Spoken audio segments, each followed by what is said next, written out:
আগামী 30শে সেপ্টেম্বর বর্তমান সরকারের বিরুদ্ধে বিভিন্ন ইস্যুকে সামনে রেখে একযোগে 23টা মহকুমাতে মহকুমা শাসকের নিকট ডেপুটেশন প্রদান করতে চলছে প্রদেশ কংগ্রেস। আর এই বিষয়কে সামনে রেখে শুক্রবার খোয়াই ব্লক কংগ্রেস ভবনে এক সাংগঠনিক বৈঠক অনুষ্ঠিত হয়। উপস্থিত ছিলেন প্রদেশ কংগ্রেস সভাপতি আশিস কুমার শাহ, তেলিমুড়ার জেলা কংগ্রেস সভাপতি প্রদ্যুৎ ভট্টাচার্য, প্রবীণ কংগ্রেস নেতা ক্ষেতীশ ভৌমিক সহ অন্যান্যরা। সংবাদ মাধ্যমের মুখোমুখি হয়ে প্রদেশ কংগ্রেস সভাপতি আশিস কুমার শাহ বলেন, সম্প্রতি বন্যায় গোটা রাজ্যে যে পরিমাণ ক্ষয়ক্ষতি হয়েছে তার পরবর্তী সময় সরকার যে প্যাকেজ ঘোষণা করেছে সেই ক্ষয়ক্ষতির তুলনায় কিছুই নয় এ প্যাকেজ। পাশাপাশি বন্যার পূর্বে সতর্কতা প্রদান থেকে বন্যার সময় উদ্ধার ও ত্রাণ প্রদানের ক্ষেত্রে সম্পূর্ণ ব্যর্থ এই সরকার। একইভাবে এত বড় বিপর্যয় হওয়া সত্ত্বেও কেন্দ্রীয় সরকারের ভূমিকা আরও হতাশাজনক। ফলে এই বিষয়গুলোকে সামনে রেখে রাজ্যের জনগণের স্বার্থে প্রদেশ কংগ্রেস রাজ্য জুড়ে আন্দোলন সংগঠিত করবে।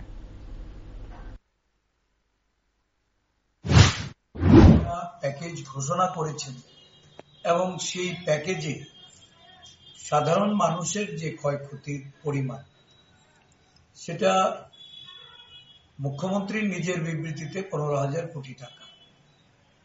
এটা নিরূপণ না করেই উনি বলেছেন, কিন্তু যদি সঠিকভাবে সমীক্ষার মাধ্যমে দেখা যায় তাহলে এটা আরো অনেক বেশি হবে।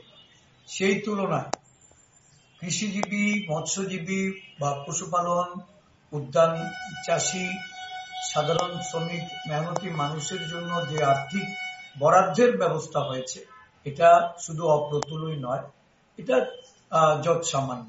এতে এই রাজ্যের মানুষের অর্থনৈতিক অবস্থা কোনো ইতর বিশেষ পরিবর্তন হবে না, ক্ষতিগ্রস্ত মানুষ উপকৃত হবে না।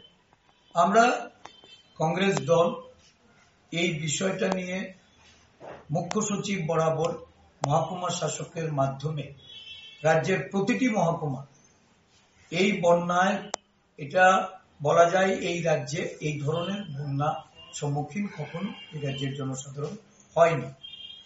প্রশাসন সম্পূর্ণরূপে ব্যর্থ।